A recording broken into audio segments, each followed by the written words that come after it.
বন্ধুরা, শীত আসলেই ব্যাডমিন্টন খেলার মেলা বসে যায় সব জায়গায়। কিন্তু বন্ধুরা, আমরা কি জানি এই ব্যাডমিন্টনের ফেদার বা শ্যাটলকক কিভাবে তৈরি করা হয়? আজকের ভিডিওতে আমরা দেখতে চলেছি এই ফেদার কিভাবে তৈরি করা হয়। বন্ধুরা, আমরা যে ফেদার দিয়ে খেলি তা কিন্তু তৈরি করা হয় অনেকগুলো দক্ষ কারিগর দ্বারা।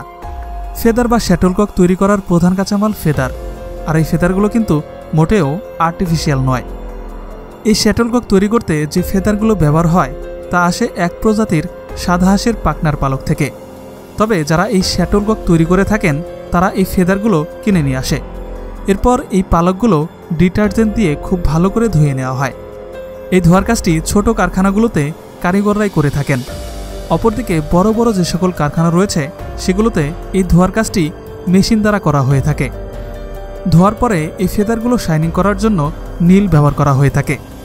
যে নীল আমরা জামা কাপড়ে ব্যবহার করি সে নীলই ব্যবহার করা হয়ে থাকে। এরপরে ফেদারগুলোকে শুকোনোর জন্য রোদে দেওয়া হয়। ভালো রোদ থাকলে ৩-৪ ঘন্টার মধ্যেই ফেদারগুলো শুকিয়ে যায়। শুকনো ফেদারগুলো একজন দক্ষ কারিগর বাছাই করতে বসে যায় এবং যে ফেদারগুলো বেশি নরম সেগুলো বেছে বেছে বাদ দিয়ে ভালো ফেদারগুলো নেওয়া হয়। ফেদারগুলো বাছাই করা হয়ে গেলে একে হাতের মাপে ৩ ইঞ্চির মতো রেখে ফেদারের গোড়ার অংশ এবং ফেদারের মাথার অংশ কেটে বাদ দেওয়া হয়। ফেদারগুলো কাটা হয়ে গেলে ফেদারগুলোকে লাস্ট শেপ দেওয়া হয়। আর এই কাজটি দক্ষ কারিগররা খুব দ্রুতই করতে পারে। আর ককবেসগুলো চায়না থেকে অর্ডার করিয়ে বানিয়ে আনতে হয়। এই ককবেসগুলোকে মেশিন দিয়ে 16টি ছিদ্র করা হয়। এর পুরো কাজটি কিন্তু হাতের মাপে করতে হয়।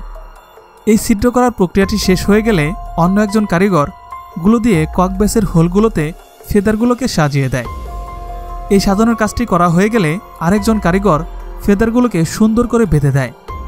আর এই প্রক্রিয়াকে স্কার্ট অফ শ্যাটলকক বলা হয়ে থাকে। এই বাঁধাইয়ের কাজটি হয়ে গেলে বাঁধাই করা সুতোর উপর আঠা লাগিয়ে দেওয়া হয় যাতে বাঁধনগুলো সহজেই এলোমেলো না হয়। আঠা শুকিয়ে গেলেই ফেদারগুলোকে লেভেলিং করা হয় যাতে ফেদারগুলোর ব্র্যান্ডের নাম থাকে। লাস্ট ফিনিশিংয়ে ফেদারগুলোকে ওজন করা হয়। আর ওজন ঠিকঠাক থাকলে একে মোড়কীকরণের কাজ শুরু হয়ে যায়।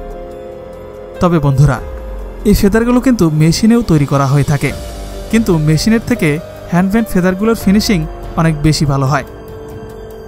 বন্ধুরা, আমাদের আজকের ভিডিওটি এ পর্যন্তই। ভিডিওটি ভালো লাগলে একটা লাইক দিতে পারেন। আর এই ধরনেরই জানা অজানা সব ভিডিও পেতে আমাদের চ্যানেলটি সাবস্ক্রাইব করে রাখতে পারেন। চাইলে আমাদের ভিডিওগুলো ফেসবুকেও দেখতে পারেন। আমাদের ফেসবুক পেজটির লিঙ্ক ডেসক্রিপশন বক্সে এবং কমেন্ট বক্সে দেওয়া রয়েছে। ভালো থাকবেন সবাই। আল্লাহ হাফেজ।